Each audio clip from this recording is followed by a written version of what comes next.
नमस्कार। ज्वलंत मुद्दों पर आधारित हमारी राय में आपका स्वागत करता हूं। मैं हूं राजीव। तो दोस्तों, कल का दिन चांद का दिन था, चंद्रयान 3 का और विक्रम लैंडर का दिन था। विक्रम लैंडर से प्रज्ञान निकला है, उसका दिन था, इसरो का दिन था। जी हां, लेकिन देश के प्रधानमंत्री नरेंद्र मोदी ने इस दिन को भी अपने ही नाम करने की कोशिश की। कल जब दुनिया भर के लाखों लोग इसरो के यूट्यूब चैनल पर विक्रम लैंडर के मूवमेंट पर टकटकी लगाए बैठे थे, तब पीएम मोदी भी साउथ अफ्रीका से इस लाइव टेलीकास्ट को देख रहे थे। वो देश के प्रधानमंत्री हैं, तो जाहिर है उन्हें इस महत्वपूर्ण मौके का गवाह बनना चाहिए, इसमें कोई दो राय नहीं है। लेकिन यहां तो मोदी जी पूरी महफिल लूटने की कोशिश में लगे हुए नजर आए। ऐसा इसलिए क्योंकि कई बार यूट्यूब चैनल पर, इसरो के यूट्यूब चैनल पर बार बार जो है स्क्रीन पर जो विक्रम लैंडर कहां पहुंचा इसको ना दिखा करके मोदी जी के चेहरे को दिखाया गया। इस पर बहुत से दर्शकों ने नाराजगी भी दिखाई। एक क्लिपिंग आप भी जरा देख लीजिए, इस क्लिपिंग में क्या कुछ कहा जा रहा है, सुन लीजिए। ये वीडियो क्लिप है। अरे इसको बाजू में करो यार, वो इसरो का टीम को दिखाओ। हाँ, तो दोस्तों, आप सुन सकते हैं कि इसमें कोई कह रहा है कि इसे बाजू में करो, इसरो की टीम को दिखाओ, क्योंकि कल लोग इसरो के वैज्ञानिकों को, वहां के काम करने वाले लोगों को देखना चाहते थे, जिनकी क्षमता, जिनकी बुद्धि और जिनकी मेहनत के कारण ये असंभव लगने वाला कारनामा संभव हो पाया है। दूसरे देशों के मिशन अब तक चांद के उजले हिस्से पर ही पहुंचे थे, यानी जिधर सूरज की रोशनी पड़ती है। लेकिन दुनिया में ऐसा पहली बार है कि चांद के अंधेरे हिस्से, डार्क साइड ऑफ मून, उस पर मानव की पहुंच संभव हो पाई है। और यह कारनामा भारत के वैज्ञानिकों ने, इसरो के वैज्ञानिकों ने, हमारी स्पेस एजेंसी इसरो के वैज्ञानिकों ने कर दिखाया है। इस बात को लेकर कई सारे अखबारों ने अलग अलग बातें लिखी हैं। इस खबर को लेकर द हिंदू अखबार ने इसके लिए बड़ी अच्छी हेडलाइन लगाई है। हिंदू ने लिखा है, India lights up the dark side of the moon, यानी चांद के अंधेरे पक्ष को भारत ने रोशन किया। वहीं द टेलीग्राफ अखबार ने मोदी के लाइमलाइट हासिल करने पर तंज कसते हुए हेडलाइन बनाई है, मोदी फर्स्ट, मून सेकंड। अंग्रेजी के अक्षरों में MO को बड़ा और DI और दूसरी तरफ ON को छोटा करके अखबार ने यह हेडलाइन बनाई है। MO मोदी और मून दोनों की शुरुआत में आते हैं। ये आप देख रहे हैं स्क्रीन पर। रचनात्मक प्रयोग है दोस्तों, लेकिन मौजूदा राजनीति पर यह करारा तमाचा है। इस ढंग के प्रयोग तो बहुत जरूरी भी हैं आज की तारीख में, लेकिन यह करारा तमाचा द टेलीग्राफ ने लगाया है, क्योंकि इस एक हेडलाइन ने बीजेपी की प्रचार की लालसा और मोदी जी की खुद को आगे रखने की महत्वाकांक्षा पर प्रहार किया है। कल चंद्रयान की सफलता के बाद इसरो प्रमुख ने साउथ अफ्रीका से लाइव जुड़े पीएम मोदी से 2 शब्द कहने को कहा, तो मोदी जी 2 शब्द की जगह इस मौके पर चुनावी प्रचार करते हुए नजर आए। इस पूरे मौके को उन्होंने चुनाव के प्रचार में इस्तेमाल कर लिया।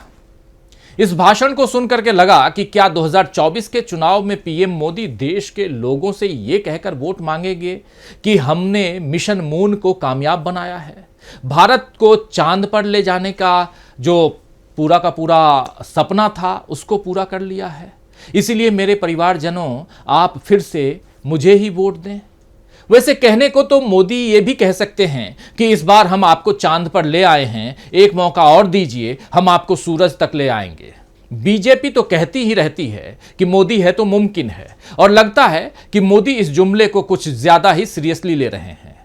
मैं कोई तंज नहीं कस रहा हूं दोस्तों, बल्कि कल जिस तरह पीएम मोदी का चेहरा बार बार इसरो के यूट्यूब चैनल पर दिखाया गया जब लाखों लोग उसे देख रहे थे, और इसके बाद मोदी ने जो भाषण दिया उसे सुनकर ऐसा ही लगा कि यह सफलता मोदी के कारण देश को मिली है, वैज्ञानिकों के कारण तो बिल्कुल नहीं।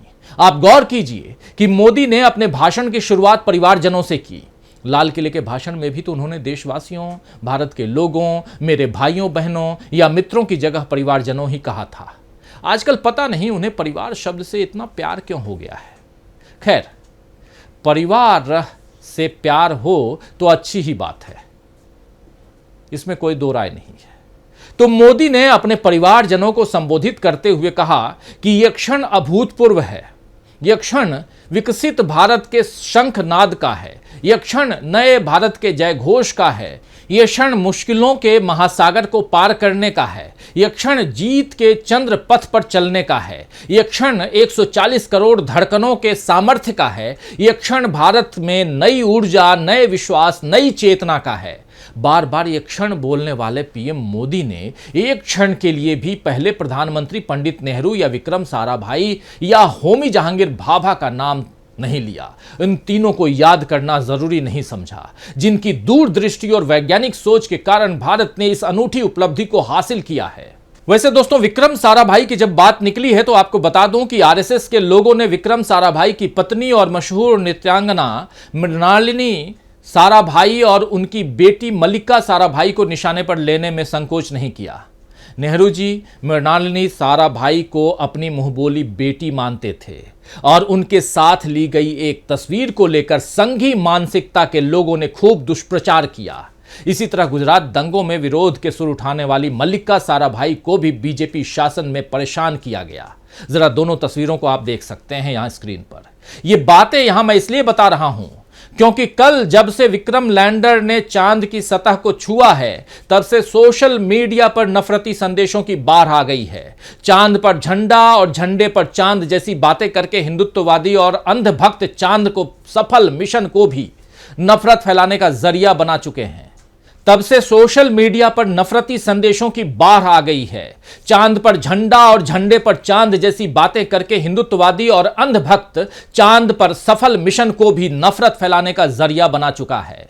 इन लोगों को भारत का झंडा चांद पर नजर आ रहा है, लेकिन यह नजर नहीं आ रहा है कि भारत आखिर इस मुकाम तक कैसे पहुंचा। ज्योतिरादित्य सिंधिया जैसे लोग तो इसे 9 सालों की मोदी सरकार की उपलब्धि में शुमार कर चुके हैं, लेकिन खुद पीएम मोदी भी इस मौके पर अपना प्रचार करने से बाज नहीं आए।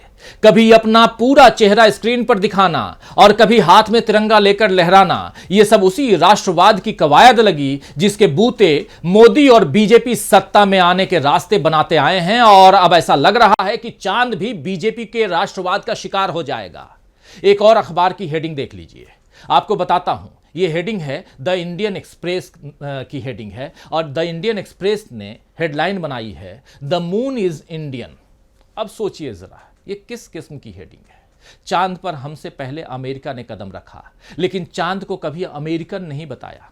रूस ने भी रशियन नहीं कहा, चाइना ने चाइनीज नहीं कहा, मगर हम अब चांद को इंडियन बनाने पर तुले हुए हैं। इतनी बड़ी वैज्ञानिक उपलब्धि को राष्ट्रवाद और धर्मांधता के सीमित दायरे में रखकर उसका अपमान किया जा रहा है। ऐसे में याद आती हैं इंदिरा गांधी और अंतरिक्ष यात्री राकेश शर्मा। इन दोनों के बीच हुई बातचीत आप याद कीजिए। जब राकेश शर्मा अंतरिक्ष में गए तो इंदिरा जी ने उनसे पूछा वहां से भारत कैसा दिखता है, और राकेश शर्मा का क्या जवाब था आपको याद है ना, सारे जहां से अच्छा हिंदुस्तान हमारा। इस जवाब को सुनकर रोंगटे खड़े हो जाते हैं दोस्तों। सच्ची देशभक्ति की भावना जागती है हमारे अंदर। लेकिन कल के मोदी के भाषण और स्क्रीन पर बार बार दिखाए जा रहे उनके चेहरे से चुनाव प्रचार, आत्म प्रचार और घमंड का एहसास हुआ।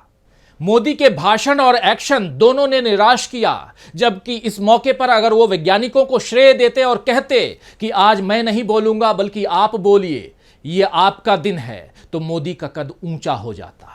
लेकिन मोदी जी ने ऐसा नहीं किया।